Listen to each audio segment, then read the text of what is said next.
Well, hello and welcome back to Sheddock Customs TV and another video on my 1938 Triumph Speed Twin. If you watched the first episode, then you'll have seen us take the primary chain off, take the carburetor out, remove the magneto, and generally have a bit of a talk round about the bike. So if you've not watched that, please go back and watch it. In this video, what are we going to do in this one?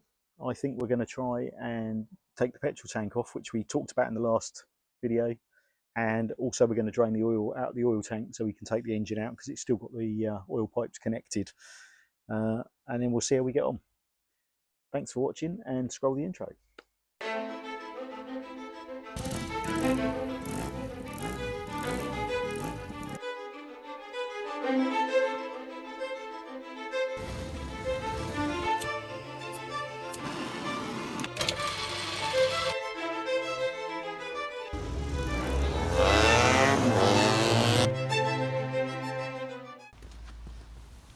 So I'll cut the wire off.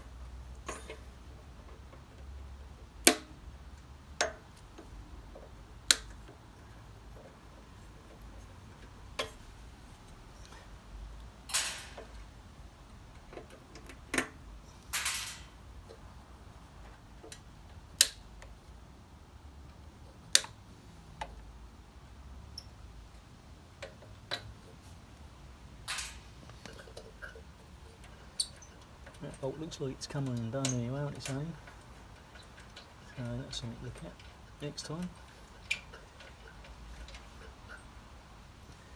So the different length bolts front and back, just want to make sure, I did it last time, I got those right.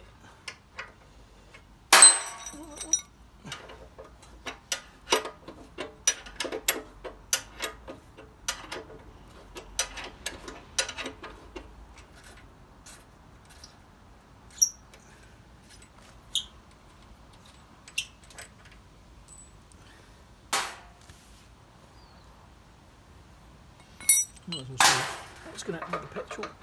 I've drained it out as best I could. There's a good chance there's still something in it.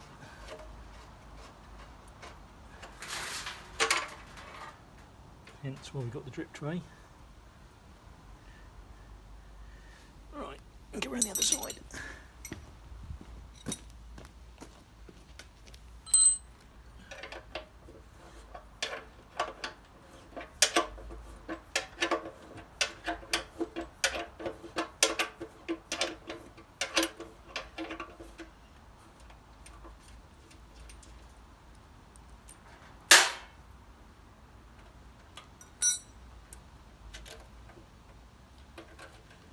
This side is all covered with a liberal coating of a wonderful Castrol R. And I put this link pipe together, I put it together with a little bit of oil seal,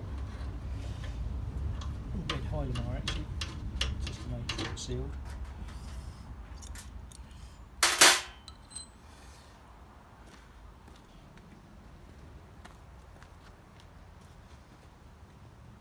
So we'll try and lift it up the back.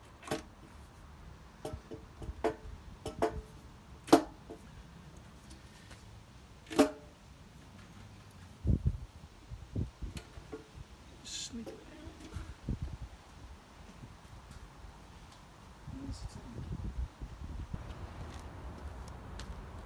So we've got a head compression, I suppose you'd call it. So this was on the bike when I bought it, but I didn't like the way it had been made, so I had to go at making it a little bit better. So basically it's pushing up against the bottom of the frame, which pushes down on the head. I don't know whether the idea was going to be if it went bang it was not going to blow the head off, or whether it's just to keep a constant pressure on.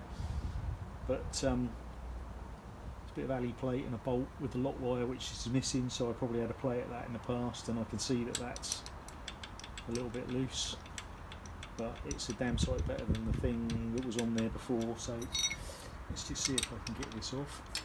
Looks like it's going to... Oi. Looks like it's going to fall off.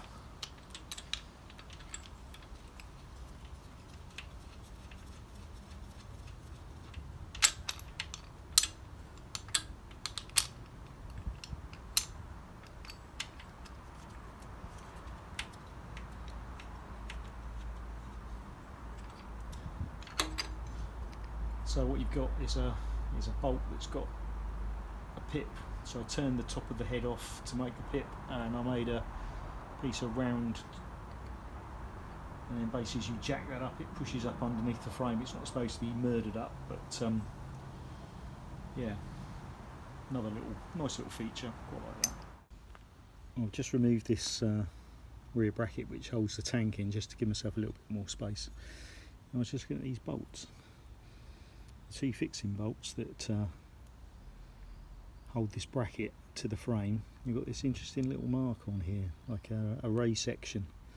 So they're not stamped with a tensile strength, which you might see on a modern bolt.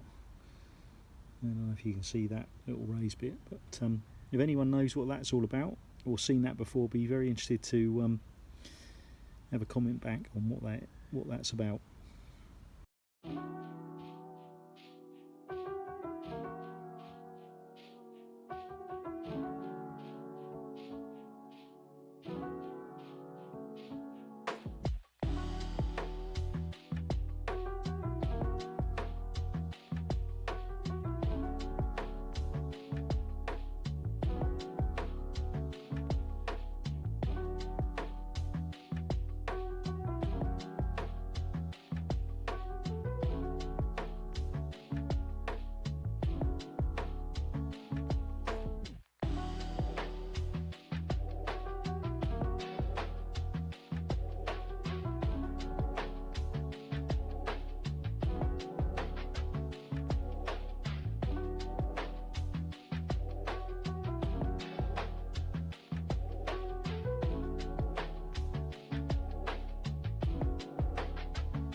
So let's see if we can start taking this thing apart.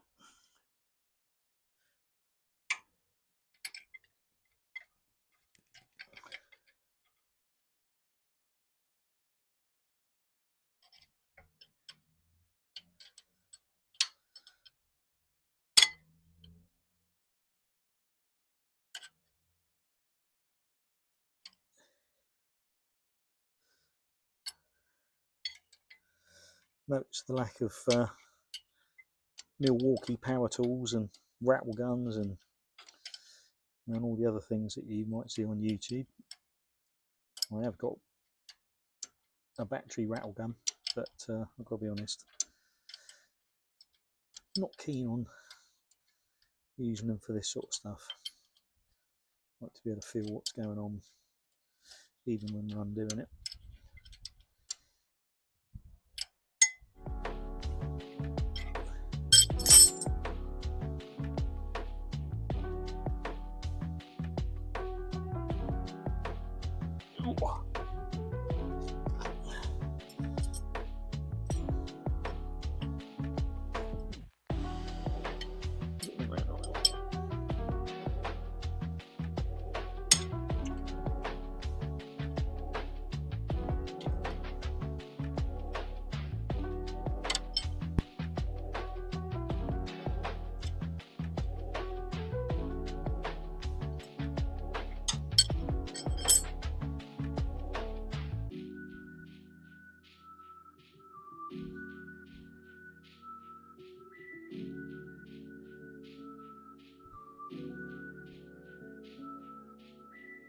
Right, first one.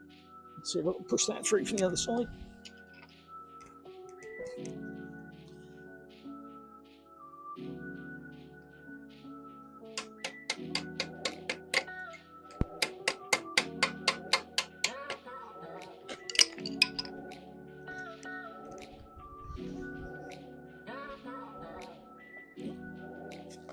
From memory, when I've put one of these together before, it's a case of making sure everything fits before you do anything up.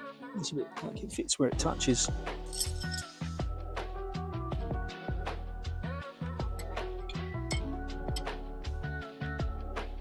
And a lot of these bolts that are actually going through the crankcase, like that one, is actually holding the crankcases together. So there's only a couple of pinch bolts that hold the crankcases together.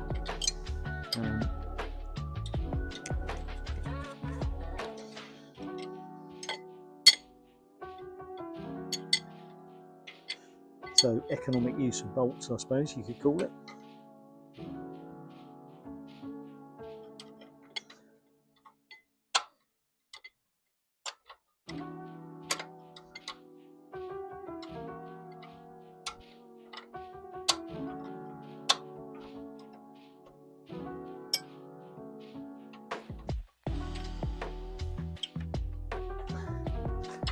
That can't be a bolt, that must be a stud, because that's coming all the way through and it's taking that off the other end. Yeah.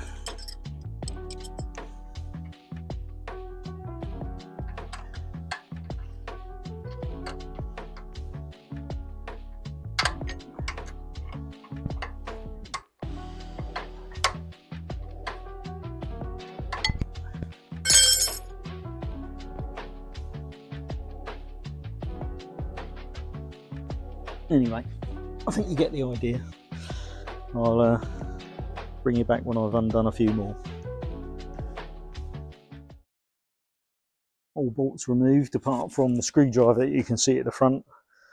The gearbox plate, as I'll show you in a minute, are bolted in place. They're on a slot arrangement. I can't actually get a spanner in there to undo it at the moment. So my plan is to pick it up, pull that screwdriver out and stick it in that tray. And I'm going to wrap the bike up in a little bit of a rag so I don't get Mr. Shrigley's t-shirt too messy, because he'll be very unhappy with me if I make his wares look a bit second hand.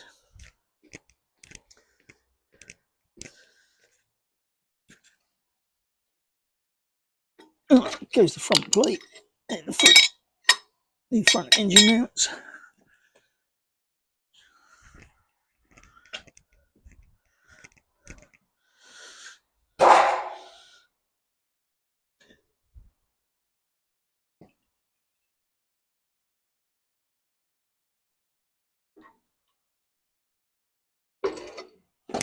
Butcher. Wowzer. That is heavier than it looks, even if it is made of aluminium. Right. I don't know if you can see right down the bottom there, there's one last bolt there. I'd like to be able to point at it, but it'll fall over if I do.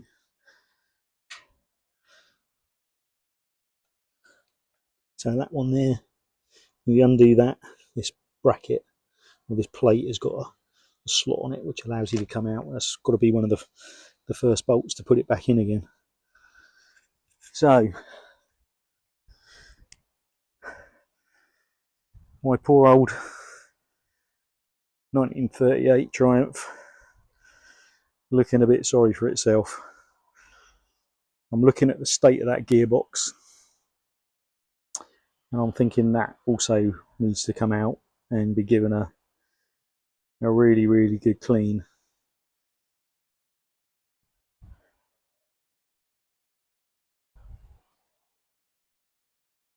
So I think I'll pause it here at the end of episode 2.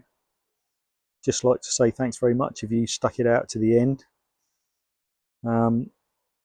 I won't bore you with loads of cleaning of the bike, but I might show you taking the gearbox out. Like I said, lots of people have been viewing the videos, but not so many people clicking the subscribe button. So if you've enjoyed it, please give us a like, give us a comment, and subscribe if you fancy it. Okay, until next time, thanks very much.